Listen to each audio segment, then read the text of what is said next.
شهر رمضان الذي أنزل فيه القرآن شهر رمضان الذي أنزل فيه القرآن شهر رمضان الذي أنزل فيه القرآن هدى للناس وبينات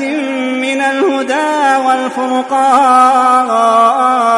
فمن شهد منكم الشهر فليصمه ومن كان مريضا أو على سفر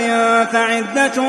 من أيام أخر يريد الله بكم اليسر ولا يريد بكم العسر ولتكملوا العدة ولتكبروا الله على ما هداكم ولعلكم تشكرون